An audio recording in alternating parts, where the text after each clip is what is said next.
Hello दोस्तों, स्वागत है आपका निकमेक टेक जेई पर।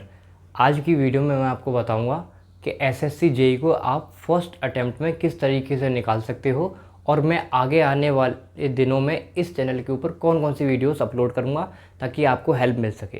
तो दोस्तों देखिए, मेरी बात ध्यान से समझिए क्योंकि आप सभी मेरे साथ पढ़ना चाहते हो। तो देखिए, अगर मैं एसएससी जेई के बारे में बात करूं कि भाई मैंने एसएससी जेई को ही टारगेट क्यों किया, पहला क्वेश्चन तो यही उठता है। तो मैं आपको बताना चाहता हूँ मैंने एसएससी जेई को टारगेट इसलिए किया क्योंकि मैंने जितने भी पेपर एनालाइज किए हैं उसमें एक बात कॉमन है कि ज़्यादातर उन पेपर का सिलेबस जो था वो एसएससी जेई के ही सिलेबस से उठाया गया था।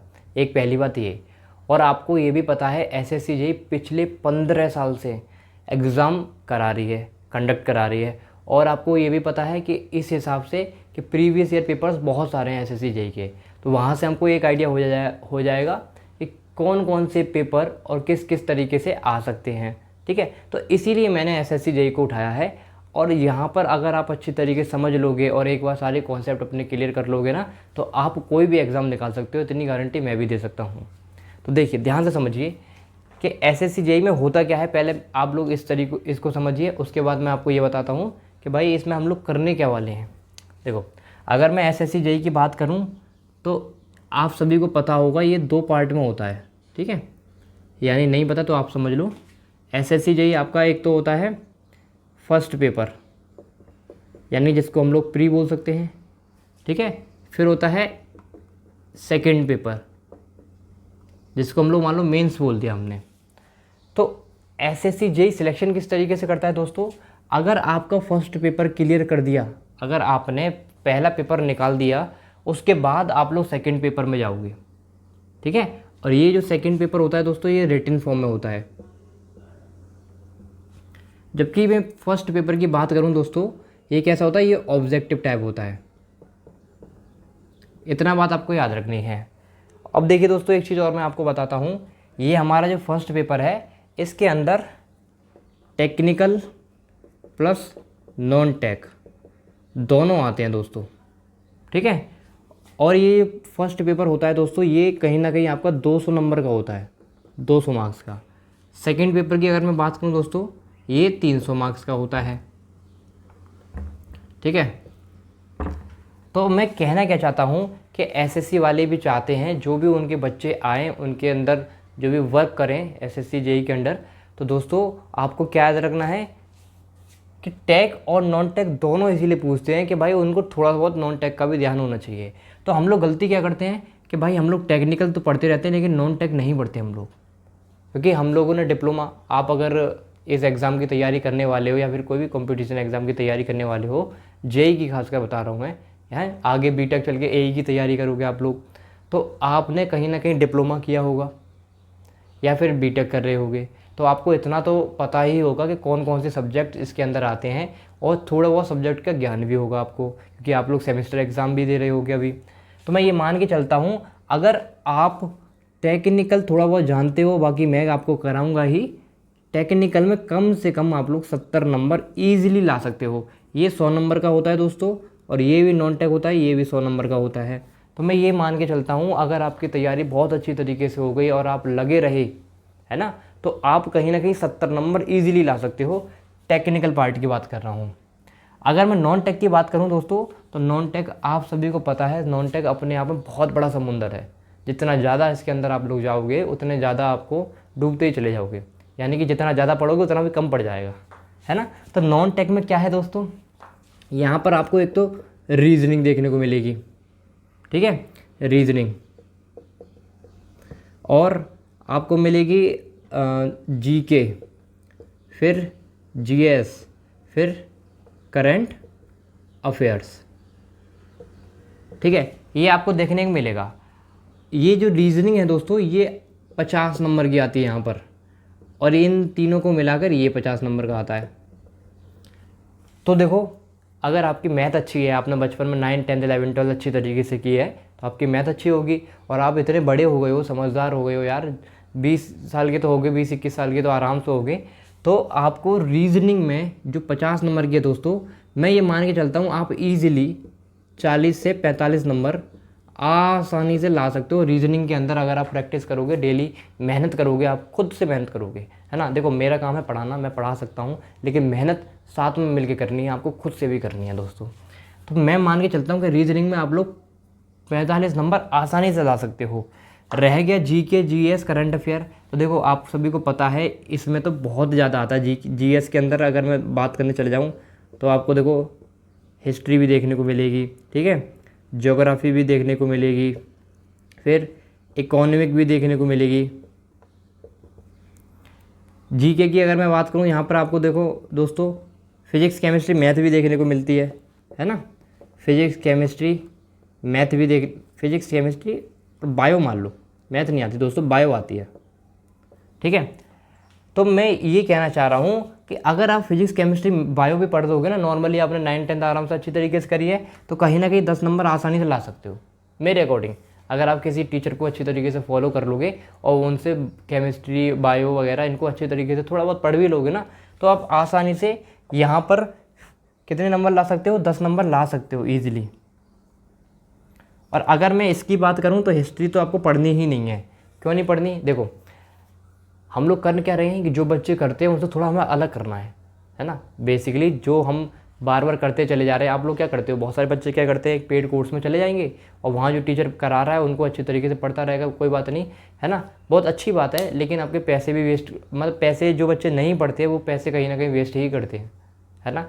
तो आपको खुद से मेहनत करनी है। मैं ये कह रहा हूँ टीचर कोई भी हो आपको पढ़ा के जा सकता है, बस वो अपने अकॉर्डिंग आपको पढ़ा के जा सकता है, उसका जितना एक्सपीरियंस है उसके अकॉर्डिंग आपको पढ़ा के जा सकता है, लेकिन मेहनत आपको खुद से करनी है। जब आप मेहनत खुद से करोगे ना और आप टॉपिक खुद सर्च कर करके पढ़ते हो ना, तब आपके दिमाग में ज़्यादा फीड होता है। क्योंकि मैं भी एक स्टूडेंट था, है ना, तो मेरे को पता है, मैं भी एक स्टूडेंट ही हूँ दोस्तों, मेरे को भी पता है अच्छी तरीके से कि किस तरीके से हम लोग मेहनत करते हैं। और जब हम सर्च करके कोई भी टॉपिक पढ़ते हैं या फिर कुछ भी मेहनत करके करते हैं तो हम एग्ज़ाम में अच्छा कोई कर भी आते हैं। तो वही मैं कहना चाह रहा हूँ कि दोस्तों फिजिक्स, केमिस्ट्री, बायो अगर आप किसी टीचर को पढ़ लोगे, किसी टीचर की अच्छी वीडियोस वगैरह देख कर भी, है ना, तो 10 नंबर आपके कहीं नहीं गए। आप लोग यहाँ से 10 नंबर आसानी से ला सकते हो। लेकिन हिस्ट्री आपको नहीं पढ़नी है। क्यों नहीं पढ़नी है? क्योंकि दोस्तों यहाँ पर आपको मॉडर्न हिस्ट्री, फिर आपकी नेशनल हिस्ट्री, है ना, तो बहुत ज़्यादा हिस्ट्री में गड़बड़ हो जाएगी। इतना पढ़ने जाओगे तो आप कहीं ना कहीं ये छोड़ दोगे। तो हिस्ट्री पर ज़्यादा ध्यान मत देना, ज्योग्राफी भी पढ़ लेना, है ना, थोड़ा बहुत इकोनॉमी पढ़ लेना। ज्योग्राफी में वही वाले दोस्तों जो 1 वर्ड वाले क्वेश्चंस होते हैं ना, मैं आपको बताऊंगा। अब आप मुझसे टेलीग्राम ग्रुप पे ऐड हो गए, अभी इंस्टाग्राम पे मुझसे कांटेक्ट में रहोगे दोस्तों, मैं बताऊंगा कितना कितना आपको पढ़ना है, ठीक है। ज्योग्राफी में 1 वर्ड क्वेश्चन आते हैं, वही वाले पढ़ना, ज़्यादा घुसने की ज़रूरत नहीं है। अगर इतना कुछ भी मिला लोगे ना तो कहीं ना कहीं आपके 10 नंबर यहाँ से ला सकते हो, 10 नंबर ला सकते हो। रह गया अपना करंट अफेयर। करंट अफेयर से मान लो 5 नंबर आ गए कि आप डेली एक वीडियो देख लो करंट अफेयर की। बहुत सारे चैनल्स हैं दोस्तों, एक सुबह सुबह उठ के सबसे पहले रूटीन यही बनाओ कि आपको उठते उठते करंट अफेयर देख रहे हैं, तो 5 नंबर करंट अफेयर से ला सकते हो। अब देखो मैं अगर टोटल करके दिखाऊं कि मान लो टेक्निकल पार्ट से आपने कितना गेन किया, 70 नंबर गेन किया। रीजनिंग से आपने मान लो 45 नंबर गेन किए, ठीक है। और जीके वगैरह इन सब से मिला के कम से कम आपको 25, मान लो 25 नंबर लिया है। 50 में तो 25 तो ला सकते हो कि भाई करंट अफेयर में 5 नंबर आप लोग ला सकते हो ईजिली, ठीक है। जीके जीएस की बात करूँ तो यहाँ से 10 नंबर कहीं नहीं गए, यहाँ से 10 नंबर आप लोग ला सकते हो अगर आप पढ़ोगे 1 वर्ड क्वेश्चन भी। लक वाई चांस है दोस्तों, ठीक है। फिर अगर मैं इन सब का टोटल करूँगा 10, 7, 8, 9, 10, 11, 12, 13, यानी कि 130 नंबर कहीं नहीं गए आपके, ठीक है। एक बार और ऐड कर लेते हैं, 5 और 5 10, 130 नहीं 140 दोस्तों, 140 नंबर आपके कहीं नहीं गए। तो 140 नंबर दोस्तों आप ला पा रहे हो 200 में से, तो आपके लिए बहुत बड़ी बात है। आपका प्री निकल जाएगा, यानी कि फर्स्ट पेपर आप इजीली क्रैक कर सकते हो इस स्ट्रेटजी के साथ। क्योंकि मैंने जो देखा है ना, कट ऑफ कितनी जाती है आपकी, 120 से 150 तक कट ऑफ जाती है। और जो इसका टॉपर होता है ना दोस्तों, मैकेनिकल का टॉपर होता है, जो टॉपर निकल कर आते हैं वो 160 नंबर से ज़्यादा ला नहीं पाते, ठीक है। टॉपर की बात कर रहा हूँ। तो दोस्तों देखो, जो टॉपर होता है उसका कहीं ना कहीं नॉन टेक पार्ट बहुत अच्छा होता है, वो बहुत पहले से तैयारी कर रहा होता है, ये बात आपके दिमाग में होनी चाहिए, ठीक है। तो 160 नंबर टॉपर ला पाते हैं और आप 120 ला रहे हो, तो कोई दिक्कत वाली बात नहीं है, आपका प्री तो निकल रहा है। आप इस टॉपर को यहाँ पे छाड़ सकते हो, जो आपका सेकंड पेपर है जिसमें आपकी कमेंट बहुत अच्छी तरीके से होगी, जो 300 नंबर का है, डेस्क्रिप्टिव नेचर का होता है, आपको लिखना पड़ता है जैसे आप बीटेक के एग्ज़ाम देते हो या डिप्लोमा के एग्ज़ाम लिखते हो कॉपियों में, तो उस तरीके से लिखना पड़ता है आपको यहाँ पर। और क्वेश्चन भी बहुत ईजी आते हैं, जैसे आपके वहाँ आते हैं वैसे क्वेश्चन आते हैं यहाँ पर। तो यहाँ से आप इसको पछाड़ सकते हो ईजिली से। तो इस तरीके से आप लोग सिलेक्शन ले सकते हो एसएससी जेईई के अंदर। ठीक है, आई होप आपको पसंद आ रहा हो मैं क्या कहने वाला हूँ। अब देखो, मैंने ये चैनल बनाए उन बच्चों के लिए जो मेहनती बच्चे हैं, है ना, जो तैयारी करना चाहते हैं, मेरे साथ होकर तैयारी करें आराम से, और उनके पास थोड़ा बहुत ज्ञान भी होना चाहिए, ऐसी बात नहीं है, थोड़े बहुत नॉलेज होगी उनके पास, और वो भी मेहनत करेंगे, हम भी मेहनत करेंगे, तब हम लोग सिलेक्शन ले पाएंगे।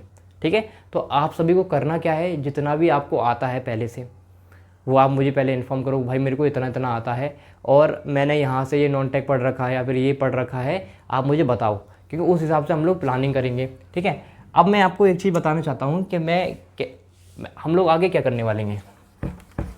कि मान लो मैंने अभी आपको अपना टेलीग्राम ग्रुप प्रोवाइड करा नीचे, ठीक है, आप लोग सबसे पहले तो टेलीग्राम ग्रुप में ऐड हो जाइए।